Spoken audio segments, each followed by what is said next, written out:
In the ruins of a bombed industrial town, where factories lay twisted like broken ribs and rail yards slept under layers of ash, a blacksmith named Elias worked in silence, long after the war sirens stopped screaming. He had once forged horseshoes, plowshares, and simple tools for farmers. But when supply lines collapsed and armies stripped the land of finished weapons, people came to him not with orders from generals, but with fear in their eyes and scrap in their hands. Bent rails, cracked engine blocks, shattered gears, and shards of steel pulled from the bellies of ruined machines.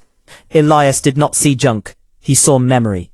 He saw metal that had already survived fire, pressure, and violence. And he believed that steel which had endured once could endure again. His forge was a half-collapsed workshop, with a chimney rebuilt from brick and mud, its bellows repaired with leather cut from abandoned saddles.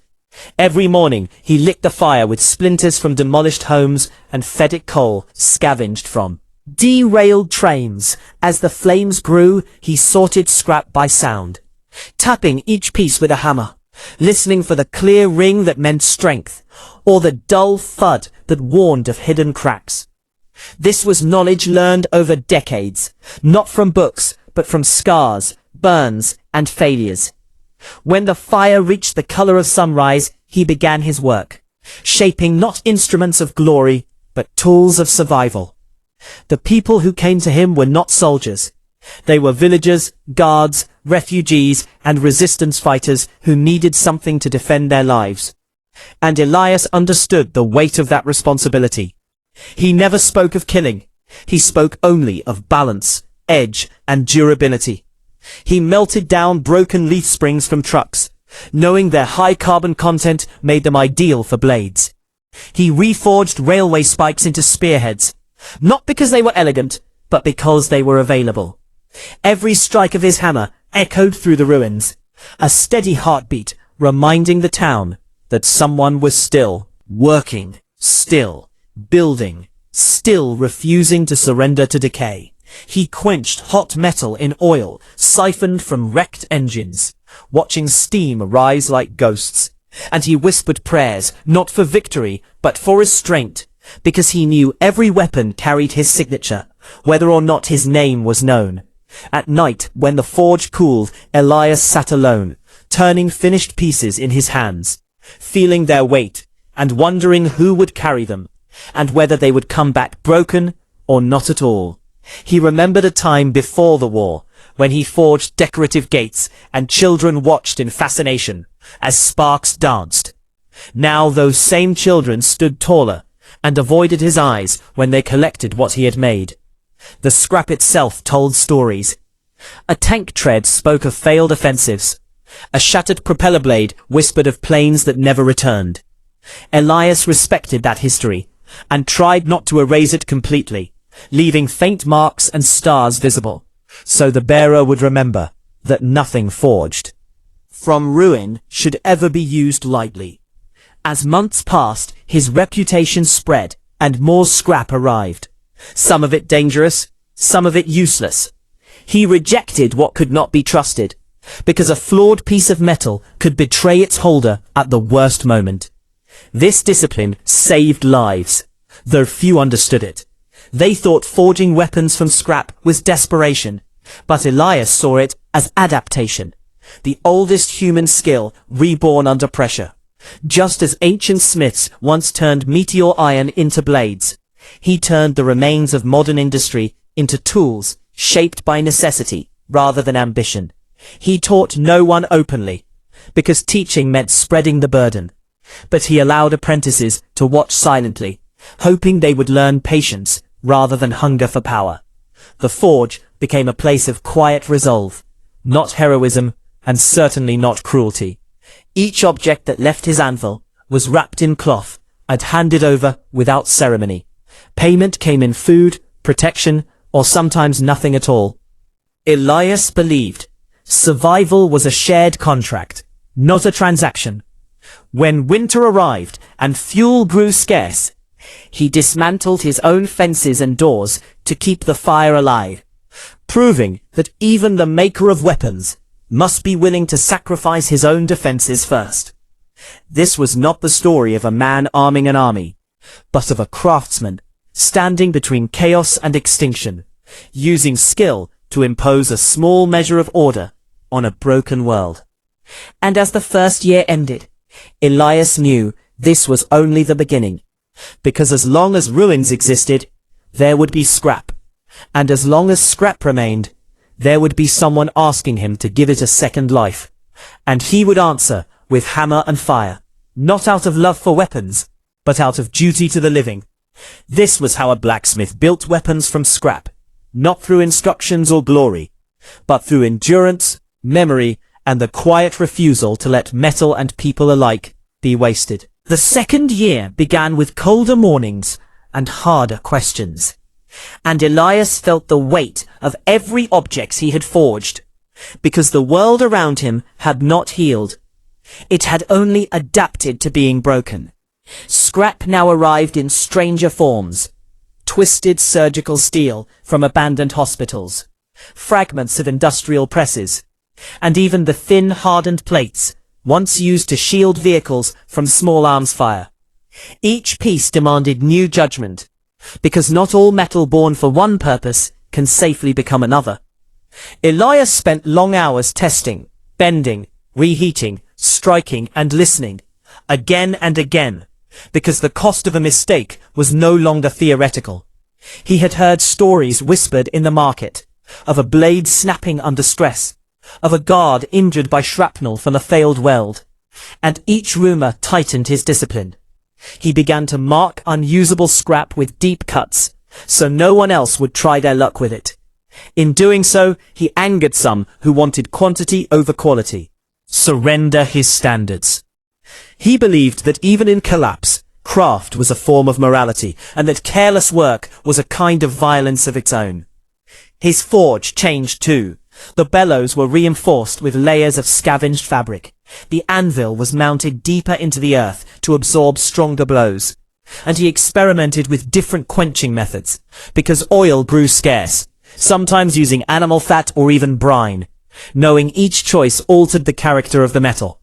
He did not explain these changes to those who waited outside, because explanation invited debate, and debate wasted time. Instead, he focused on consistency, making each piece predictable, reliable, and honest.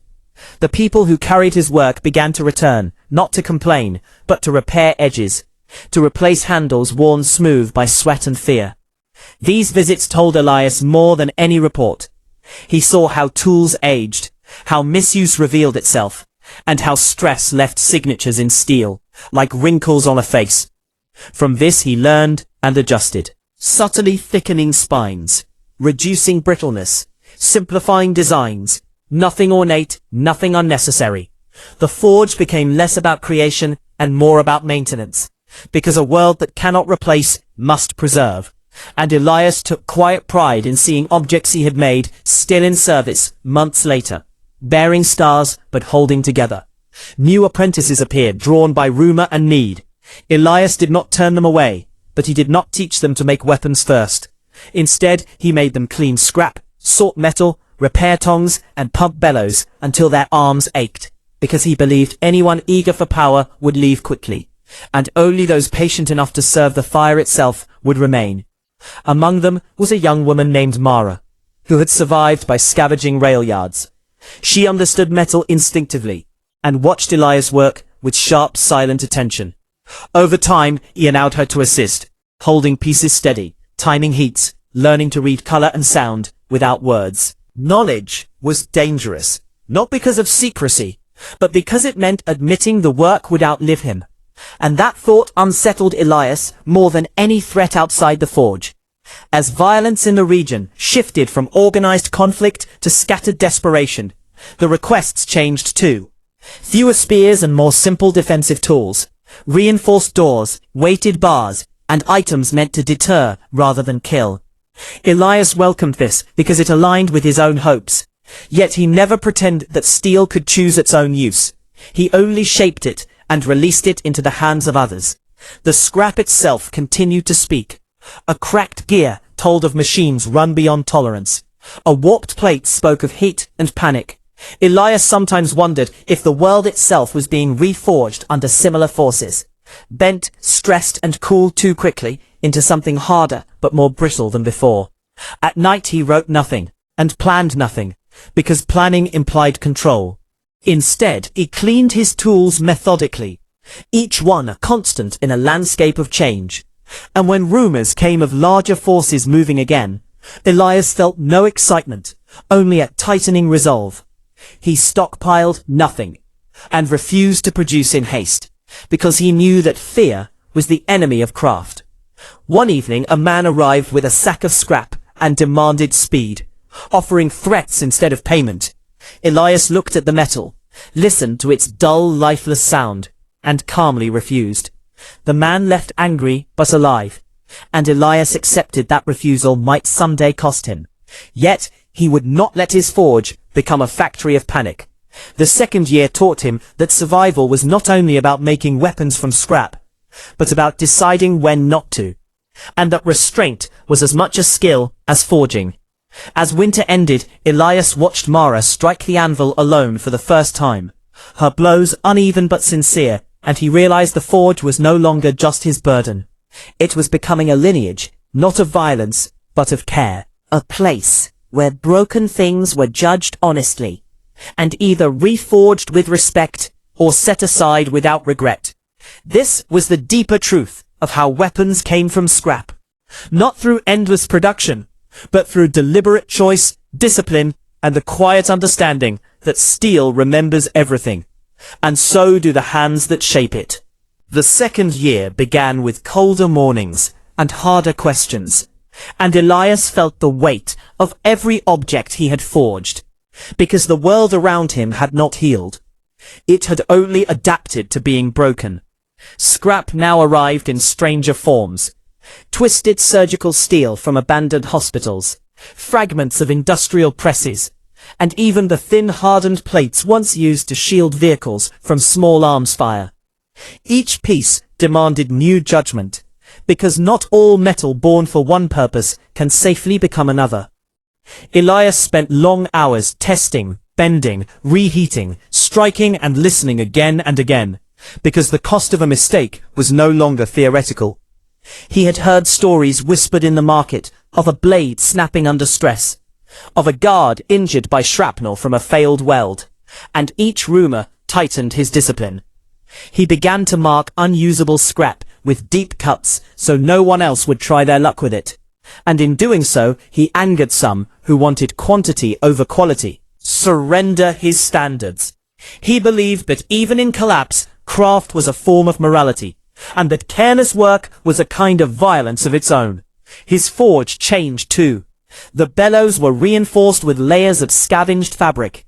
The anvil was mounted deeper into the earth to absorb stronger blows, and he experimented with different quenching methods because oil grew scarce, sometimes using animal fat or even brine.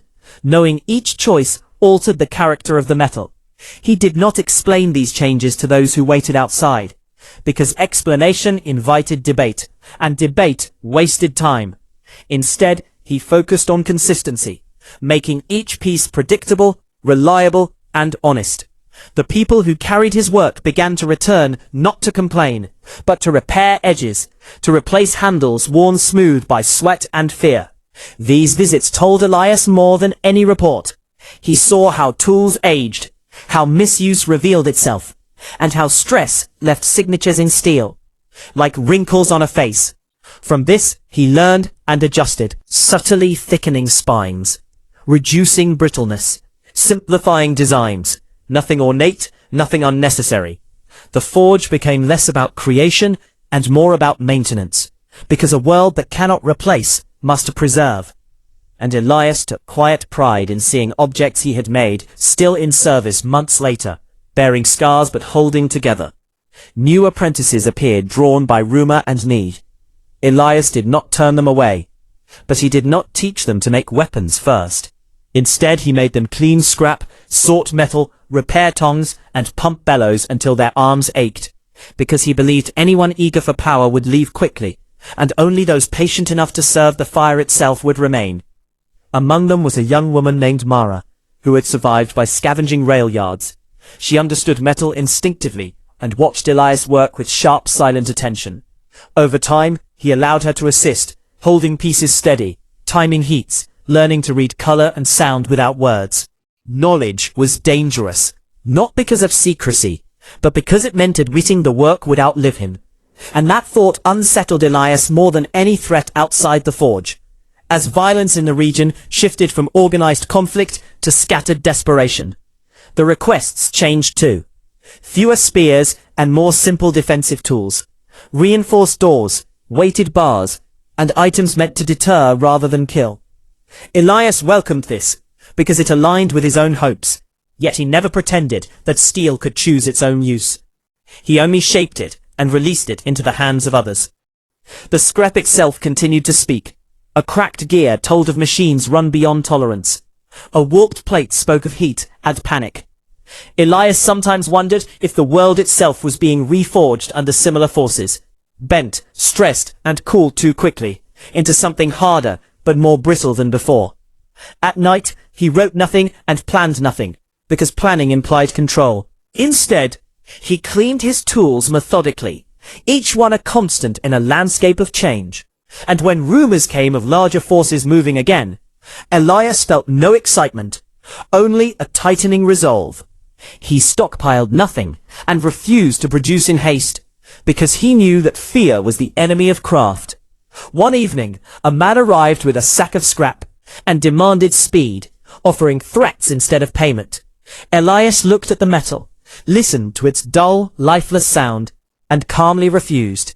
The man left angry, but alive, and Elias accepted that refusal might someday cost him. Yet he would not let his forge become a factory of panic. The second year taught him that survival was not only about making weapons from scrap, but about deciding when not to, and that restraint was as much a skill as forging.